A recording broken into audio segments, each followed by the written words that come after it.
Bem, antes de mais cumprimentar todos, os que estão neste momento aqui, os que estiveram ao longo do dia aqui. Os liberais, de facto, sentem-se assim um pouco isolados neste tema, mas sem algum problema. Eu acho que o objetivo hoje para esta conferência, pelo menos para mim, é finalmente ter aqui um debate sobre a imprensa, sobre a comunicação social e não ter apenas um debate sobre a publicidade na RTP. Começa a ser já um bocado cansativo, porque já tivemos nesta sala uma audição sobre o plano e mais de metade do tempo foi sobre a publicidade na RTP. Tivemos uma audição no âmbito do Orçamento de Estado e mais de metade foi a falar da publicidade da RTP. Mesmo nas avocações, lá veio a publicidade da RTP e de repente parece que tudo o que é o tema de imprensa em Portugal é apenas a publicidade da RTP e vamos tentar que não seja.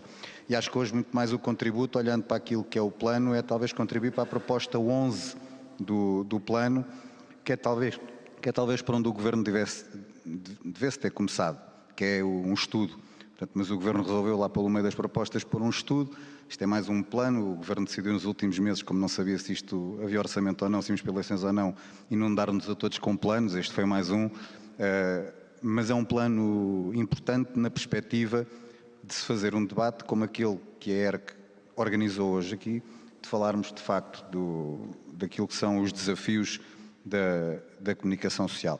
E eu acho que o melhor é mesmo termos um foco, porque é parte das políticas públicas, de nós enquanto deputados, enquanto poder legislativo, é muito aquilo que é a primeira proposta que está neste plano, que é a vertente da legislação. E antes de ir, o que é que nós perspectivamos disso?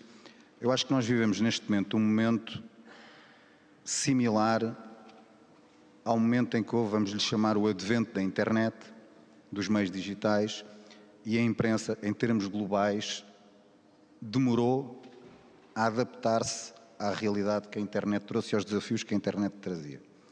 A imprensa demorou, depois lá foram adaptando-se, os jornais tradicionais foram adaptando-se àquilo que era o online e tudo aquilo que eles podiam capacitar. Nós em Portugal também tivemos esse problema, sendo que Portugal tem uma especificidade que sempre trouxe problemas adicionais à imprensa, porque a imprensa, estamos a falar de um mercado, estamos a falar de um negócio, podemos lhe chamar bem público que é, a expressão quarto poder não vem do éter, tem uma razão de ser, é mesmo o quarto poder e temos que o tratar como um quarto poder e um papel essencial que tem na democracia, na liberdade, no Estado de Direito, é importante. E nós temos um problema em Portugal, quer neste setor, quer em todos. Não é um problema, é a realidade, é o que é. E nós, tendo noção dessa realidade, acho que conseguimos enfrentar melhor todos os desafios que se nos apresentam. É o nosso problema de dimensão. Um jornal como um The Economist ou um Wall Street Journal adaptaram-se facilmente à parte do digital, às assinaturas e alavancaram as suas receitas na vertente do digital. Primeiro porque alguns deles, então se forem americanos, só o próprio mercado americano são milhões. Mas eles depois, enquanto anglo-saxónicos e o pendor que a língua inglesa tem em termos globais, eles escalam o seu negócio em termos globais. Nós, enquanto portugueses, a nossa escala num negócio que assenta na língua tem a vertente da lusofonia, mas nós mesmo dentro da lusofonia não conseguimos escalar. Portanto, a imprensa portuguesa é um negócio que está muito agarrado à sua dimensão de territorial. Portanto, nem na lusofonia conseguimos escalar. Portanto, a imprensa portuguesa, para além de todos os desafios que a imprensa em termos mundiais enfrentou e enfrenta agora, também sempre teve este problema de não conseguir escalar, ao contrário de outros que facilmente conseguiram escalar. Qual é que é o desafio hoje em dia? Não é o advento da internet, isso já existe, mas é agora esta história da inteligência artificial. E seja na imprensa, seja em qualquer área da sociedade, seja em Portugal, seja em qualquer sítio do mundo, os que forem mais rápidos, mais facilmente se conseguem adaptar. Eu não trago soluções mágicas já, como é que a imprensa se vai adaptar com a inteligência artificial. Acho que ninguém as tem ainda. Temos é que caminhar nesse sentido. Também não devemos entrar no drama de repente, este jornal vai fechar e é a democracia que está em perigo. 1º de janeiro, o comércio do Porto, o século, a capital, eram jornais históricos, eles fecharam, acabaram, a democracia não acabou, ainda aqui estamos. Portanto, não vamos dramatizar. Tem também pormenores interessantes do momento atual, que é o Grupo Cofina agora lançou a CM Rádio. Recordemos, já houve uma CM Rádio, portanto, temos um próprio grupo de imprensa que em tempos apostou num setor, neste caso específico da rádio, depois desistiu e agora, passado uns anos, quando muita gente diz que a rádio ia acabar e a rádio, entretanto, vai se reinventando, eles voltam a apostar aí.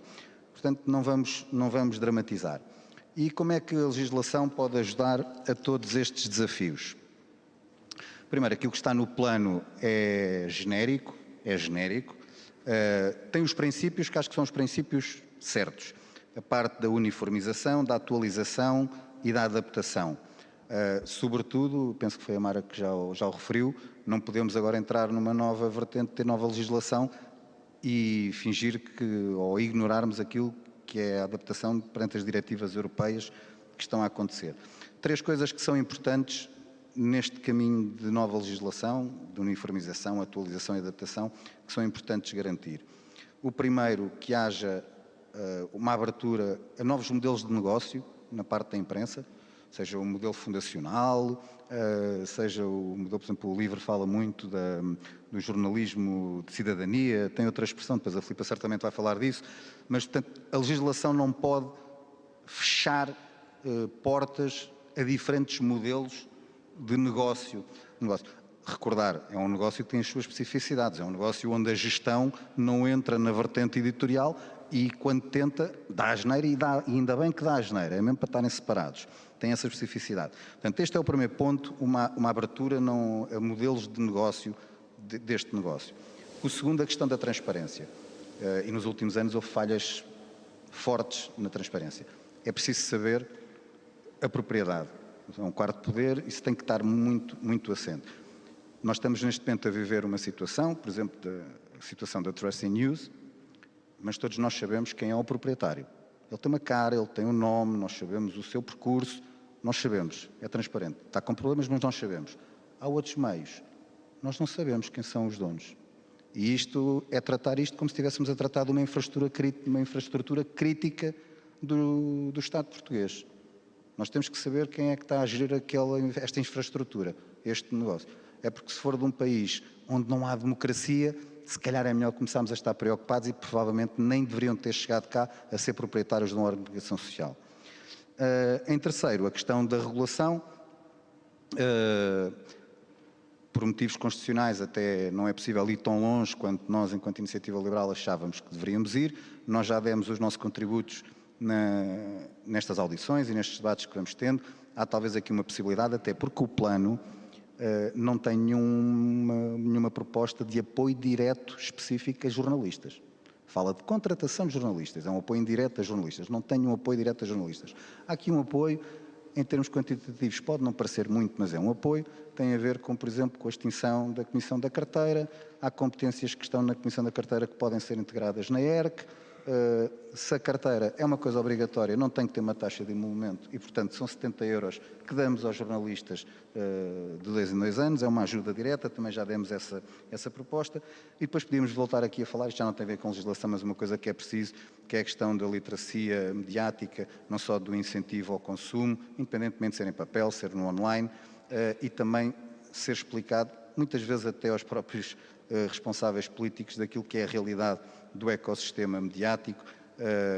Quando foi do Congresso dos Jornalistas, uma das coisas que eu defendi lá, porque era o tema e foi a pergunta que fizeram, que era a questão da titularidade da agência Lusa. E eu defendi que a agência Lusa, olhando aquilo que é o contexto nacional, não havia outra hipótese que não ser detida pelo Estado, até porque no modelo híbrido que nós tínhamos já estava visto que não funcionava, porque os privados estavam a sair desse modelo. E, pronto, e depois passei 2 semanas a ter que explicar, sobretudo ao mais puro dos liberais, o que é que era uma agência noticiosa, que aquilo não é uma organização social, é uma agência noticiosa e que a realidade é que é, e eu não conheço nenhuma agência noticiosa de âmbito nacional que seja tida por privados, porque eles simplesmente não pegam, a não ser aquelas que lá está, escalam, e as Reuters da vida, e essas são tidas por privados, não são tidas pelo Estado. E, portanto, fica aqui este meu contributo para regulação mediática e políticas públicas no futuro. Muito obrigado, Sr. Deputado. Doutora Luísa Meireles, gostaria de fazer uma questão, então respondíamos por atacado. Sim, desculpe. Obrigada. Eu sou diretora de informação da Lusa e queria agradecer, por um lado, o facto de ter havido este debate, esta conferência, embora lastime que o papel da Lusa não tenha sido contemplado como um dos elementos importantes da sustentabilidade dos mídia, aliás, como vem contemplado no próprio plano do Governo. Por outro lado, e agradeço aos senhores deputados que tenham falado sobre a Lusa e, nomeadamente, referido o seu papel até regulador, como disse a deputada Joana Mortágua, na informação publicada pelo seu rigor e isenção. Mas esta é a parte do autoelogio. A outra parte é a que eu confesso que fiquei um pouco baralhada com aquilo que disse o Sr. Deputado Rodrigo Saraiva, ao dizer que a agência noticiosa não é um órgão de comunicação social. Uma agência de notícias é uma organização jornalística que recolhe informações que são tratadas jornalisticamente e fornecidas aos órgãos de comunicação social de forma a troco de um serviço que é pago ou não.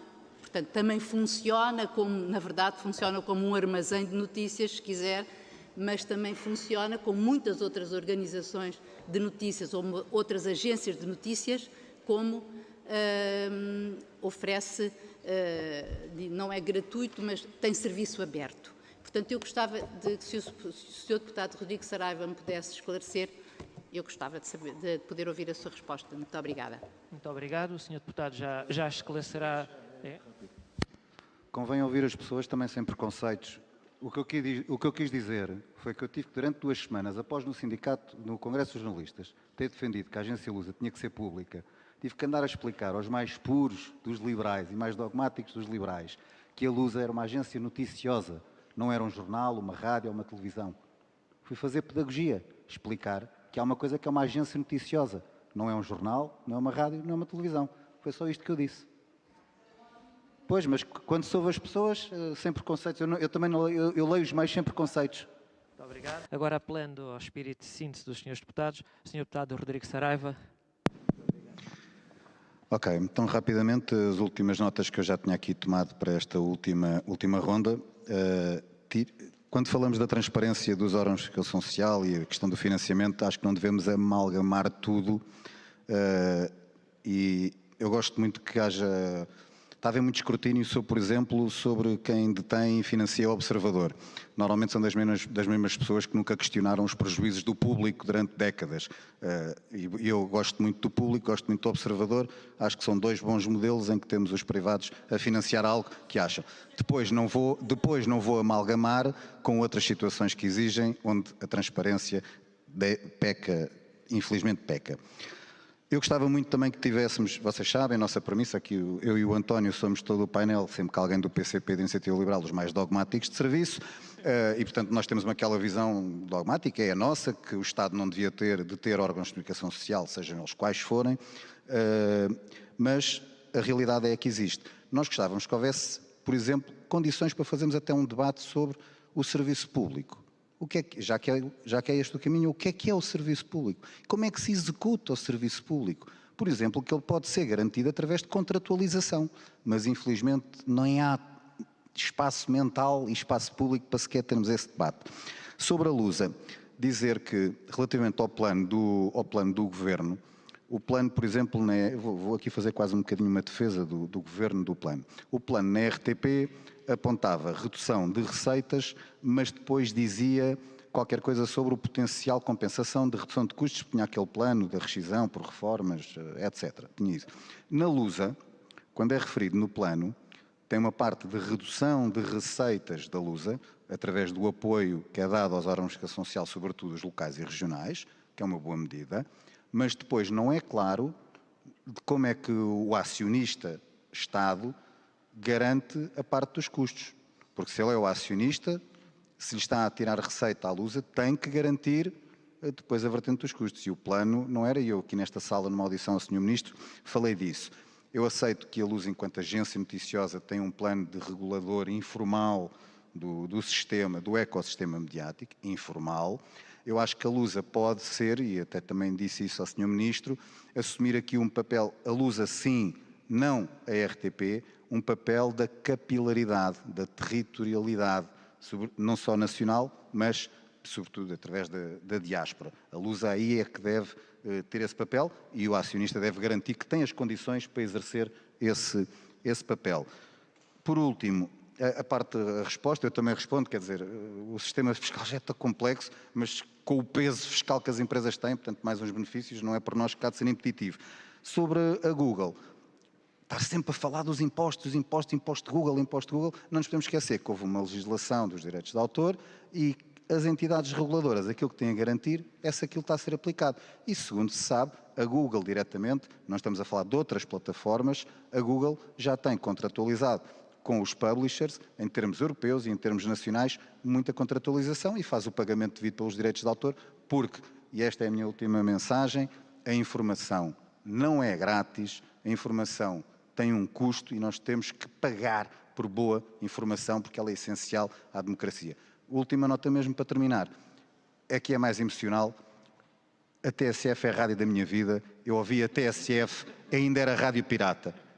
Se a TSF amanhã acabasse, eu tinha que fazer o meu esforço para ir buscar dinheiro para garantir que a TSF continuava. Eu não queria que a TSF fosse nacionalizada, por muito que me custasse a rádio da minha vida a terminar. Muito obrigado.